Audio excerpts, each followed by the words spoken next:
himself, and it gets underway here at Anglesey. So up in towards the first corner. It's a good start by Cameron Elder from the outside of the front row of the grid. Phil Wright also not particularly well away, so it's Cameron Elder that's leading, Chris McCloy second, and it's Joe Bauer that's gone through into third place. Philip Wright's dropped back down to fourth position.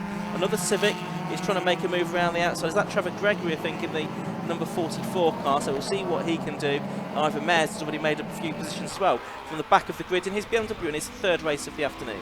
Yep, he's been on the podium in the other two, so we'll see how he gets on in this one with a few more cars against him as they head uphill then for third. Phil Wright's got a good run there and slots ahead of Joe Bauer, so he's back to where he started. Behind Ben Morton, the Integra also challenging, so Bauer's not had a good couple of 100 metres there, losing a couple of places, but it is Cameron Elder, I think possibly for the first ever time, leading the way in the Hot Hatch Championship as the rest of the field work their way through. So you've got these different eras of Civic up at the front, but it's the EP3 car of Cameron Elder, who I think has got the 2-litre engine, so it'll be the slightly lighter compared to the K24 engine cars behind of Chris McCloy and Phil Wright, who don't therefore have quite have a little bit more power, but therefore a little bit more weight as well as they come through to complete the first lap of this 15-minute race. Yes, like many of the Championship 750 Motor Club runs, the classes are split on power to weight ratio, so Class A is up to 200 brake horsepower per tonne, B 175 and C 145, very close for the two leaders there.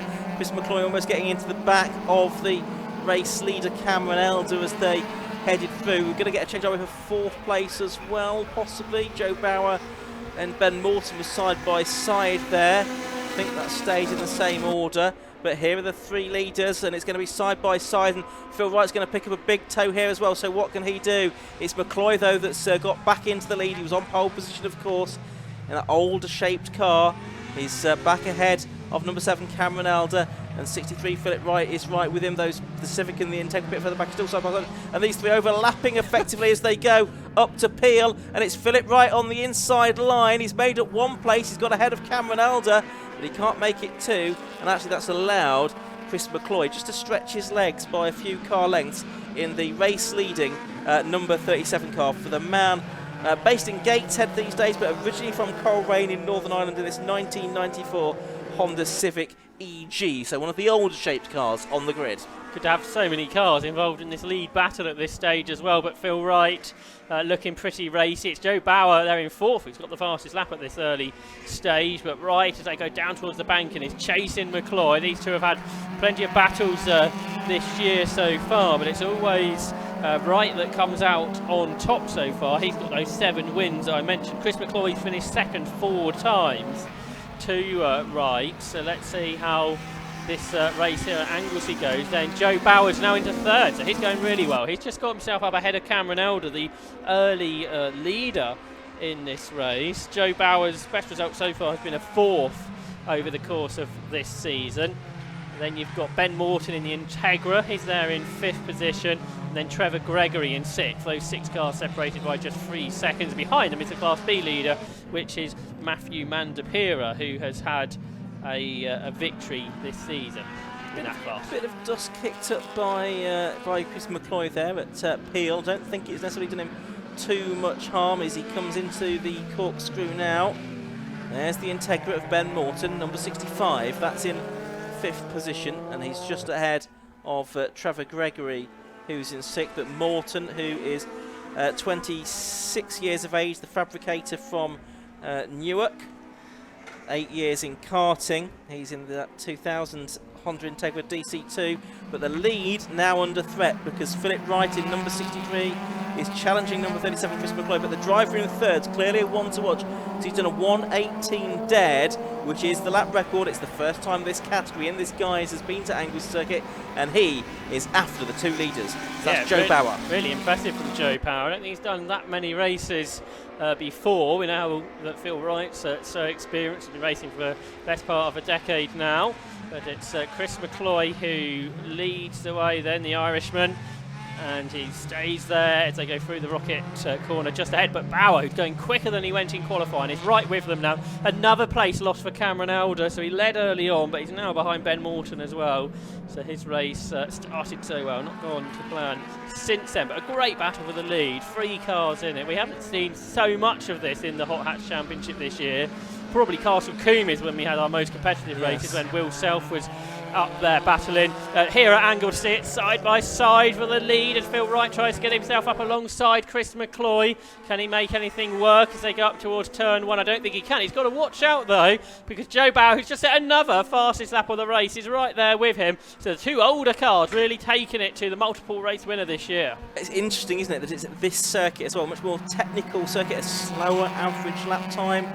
Lighter cars, I should think, probably be quite well suited to this circuit. These EG-shaped Honda Civics sandwiching the more recent car of Philip Wright, who's done a lot of the winning this season in this class. We're going to get a change for 4th. I can see that out of the window. That is Cameron Elder getting back ahead of Ben Morton, but the leaders are up at Rocket and over the curbs there. A little bit messy that from, and a lot of speed carried there by Joe Bauer. He appeared all of a sudden. Yes, it was a little bit messy from Chris McCloy. They've actually come out in the same order. I think Ben Morton might have gone off in the background. Yes, he has, and Trevor Gregory's been involved in that. I heard lots of tyre squealing, so there's a lot. I wonder what Morton's fluid is down. A lot of smoke coming out of his car. We've got a slippery surface flag out now, so that'll mean there's oil down. And that's not looking good, is it? So that might need some intervention. The marshals are heading over there now. The leaders are coming through to complete lap number 5 with 8.5 minutes of the race left to go. It's still Chris McCloy, number 37, leading from 63. Philip Wright in 2nd and 69. Joe Bauer in 3rd place.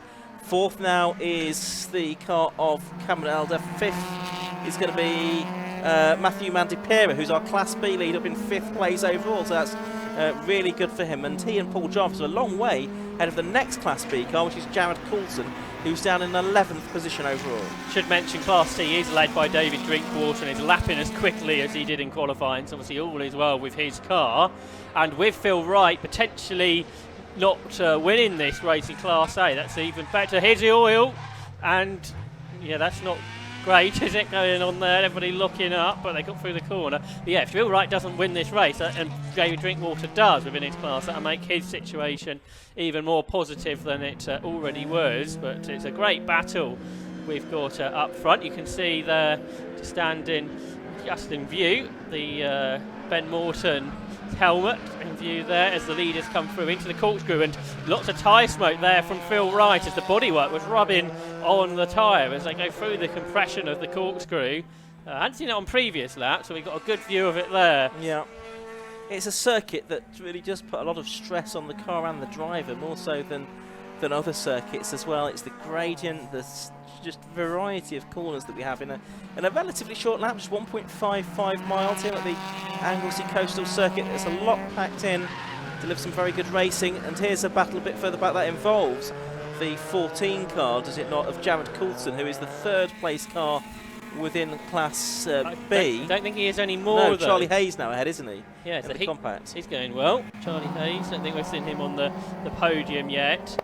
And then behind them is Joel Algaias, who went really well at Brands Hatch on a one-off outing in Hot Hatch. Well, now it's a two-off because he's back again. Obviously enjoyed himself at Brands Hatch, and he's trying to get himself back ahead of Jared Coulson as well. And Coulson, I don't think, had the best of exits there and goes through. And just at the back of that group, you can see David Drinkwater leading Class C. Second in that class is Ivor Mears from the back of the grid. He didn't get a proper lap time in qualifying. He's only 3 seconds behind Drinkwater, is Ivor Mears from the back of the grid. What a drive. Brilliant drive, and another trophy as well. I hope he's got enough room in his luggage. Up the inside there goes Coulson, and he has got the place away from Joel Argillis there, so that's a change once again. Nice little scrap going on between those two. And just behind them, you've got the Ford KA, haven't you? The Ford car of 28 Lee Warren. That's actually a Class A car. So the car's up at Peel, 5 and a bit minutes to go. About to see that group come down through the corkscrew. Still, you've got the slippery surface flag being shown there just to warn the drivers that there is some fluid down on the circuit. There's been through that circuit, through that part of the circuit 2 or 3 times now since the oil has gone down, though. Ben Morton did a good job to get his car into a place of reasonable safety, didn't he? Just behind the tyre wall where the marshal post is. So that means we have been able to carry racing. There's Drinkwater. There's Mares not far back. Just remind you, David Drinkwater started 12th. Ivor Mares started 24th in this race.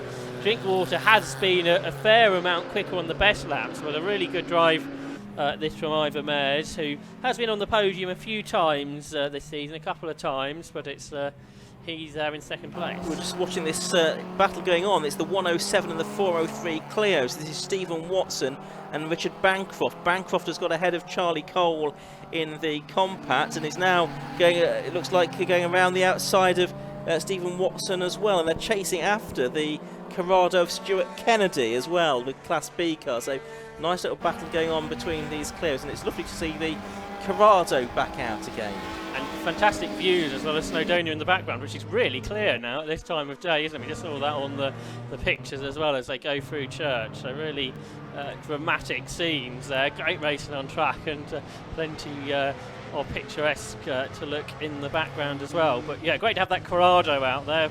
Probably the oldest car on the grid, I think. So yeah. Stuart Kennedy running well in 18th position in a car that's great to see out there. The overall lead, by the way, has gone out over a second now. Chris McCloy's pulled clear after that long battle we had early on. Phil Wright second and Joe Bauer still in third. Matthew Mandapira still leads Class B. He had one win so far, which came at Brands Hatch, but he's now 2.5 seconds ahead of Paul Jarvis. He's had to rebuild his car since the last race because he was involved in an incident at Donington Park.